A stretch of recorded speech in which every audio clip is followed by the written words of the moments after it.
Alright, let's clear up some misconceptions about credit cards. Misconception number one is that you need to stay under 30% utilization at all times, or else your credit score is going to suffer. This one's a bit more complex than just a true or false, but definitely pay attention here because I really believe it's important to understand the intricacies of utilization. First of all, utilization falls within the amounts owed category in calculating your FICO score, and it does account for a healthy chunk of your score. The most common rule of thumb I've seen out there is to keep your utilization under 30%. However, generally speaking, it doesn't really matter what your utilization is. You could technically have 99% utilization with no problems. Where utilization does matter is when you're preparing to apply for a loan, whether it be a new credit card, mortgage, auto loan, or another type of loan. This is because for the majority of credit scoring calculations, utilization simply has no memory, meaning your credit score isn't going to know that you had 99% utilization 2 months ago. All it cares about is what your utilization was the last time your balances were reported. If you track your credit score regularly, you'll find it fluctuates every single month. One of the reasons it may fluctuate is because your utilization may change from month to month. Here's an example. If you have just one credit card and it has a $1,000 limit and you carry a balance of $950, the bank reports this to the credit bureaus and you'll show up as having 95% utilization. This will technically cause your score to drop. However, let's say you pay your credit card in full and you don't use it the following month. The next time your bank reports your balance to the credit bureaus, your score will increase as you're now showing 0% utilization. Now, would I recommend regularly having high utilization? No, it's a good practice to have less than 10% utilization. And this will become more important if lenders start adopting FICO 10T, which pays more attention to trends in your credit history rather than a snapshot of your current credit report like the majority of scoring models look at today. Now, as far as the ideal utilization, it's been said that being at 1% is the best, with the next best option being to keep it under 10%. For me, my current FICO 8 score through TransUnion and Experian is almost at that perfect 850, and my credit utilization is typically around 1%. Since I currently have $124,000 in available credit, it makes it relatively easy to keep my utilization low. Misconception number two is for the Dave Ramsey fanboys and fangirls, and that's that credit cards are evil and always lead to credit card debt. Now, I have been in credit card debt when I was younger, so I do understand the struggle that comes with credit cards. You have access to buy things today, even if you don't have the money in your checking account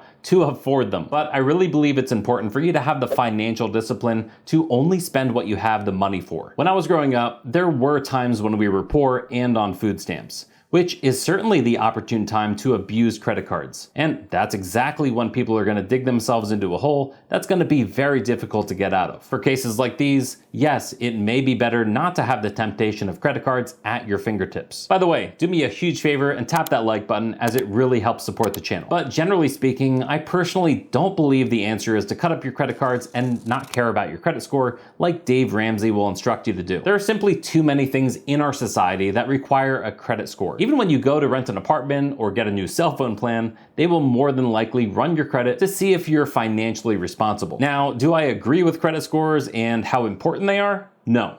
But that's what society has deemed important, and here we are. If you do decide to go the Dave Ramsey route of simply not even having a credit score, sure, it may technically be possible, but it will make things more complicated for you. Misconception number three is that you should never close a credit card because it'll impact your score. In regards to age of credit history, yes, it will technically reduce the length of your credit history, which accounts for 15% of your FICO score, but it won't do so for an entire 10 years. That's because when you close an account that's in good standing, it remains on your credit report for an entire 10 years. So you'll be able to continue reaping the benefits of that account for a significant amount of time. And in that time frame, you'll have the opportunity to build your credit even more. Now, if you close an account that was in bad standing, that account will actually only remain on your credit report for 7 years. But length of credit history isn't the only way closing an account can have an impact on your credit score. When you close a credit card account, you will immediately lose the available credit that it provided you. So here's an example. If you had 2 credit cards that each had a $5,000 limit and you closed one of them,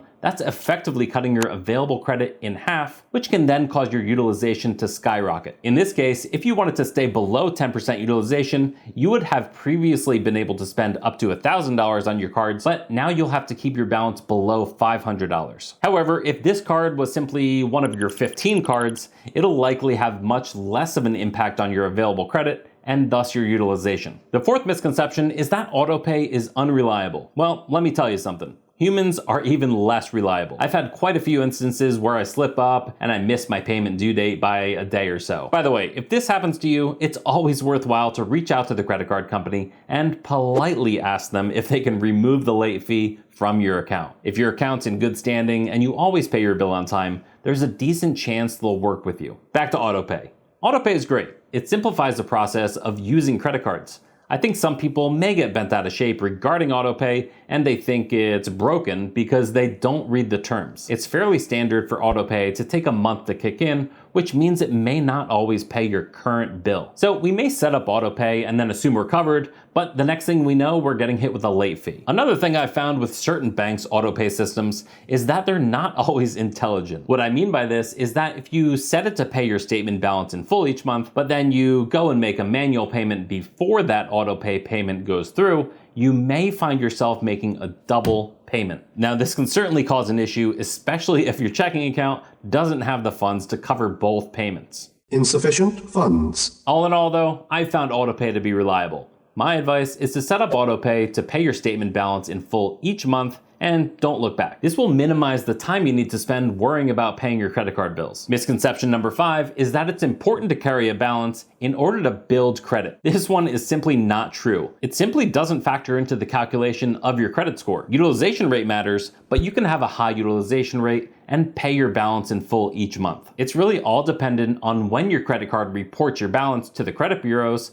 and when you actually pay your balance off. Now, typically, credit card companies will report your balance at the end of your billing cycle. So if you want your utilization to be lower, you need to pay your balance prior to when they report it. However, funnily enough, it has been found that having a 1% utilization rate will result in a higher credit score than having a 0% utilization rate. But remember back to what we were talking about before. Utilization simply doesn't have memory. So it technically only really matters when you're preparing to open up a new line of credit. What I do is I pay my statement balance in full each month and don't give it much more thought than that. If I'm preparing to open up a new line of credit, I'll try to keep my utilization around 1% for about 2 months leading up to this point. Misconception number 6 is that having too many credit cards will hurt your score.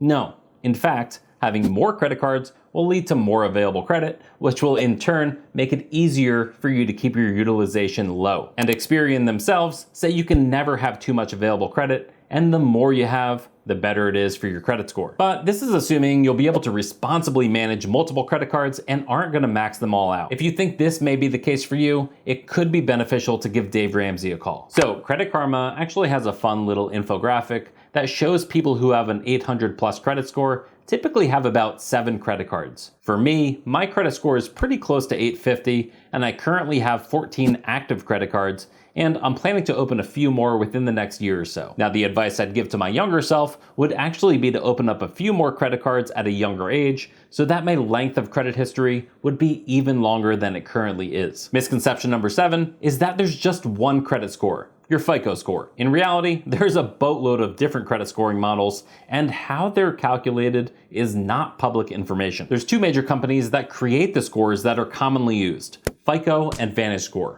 These 2 companies have different scoring methods, but they do give us rudimentary breakdowns on what impacts their scores so that we have a general idea of what to pay attention to. You can see on the screen now, there's a variety of different FICO scores lenders can choose from.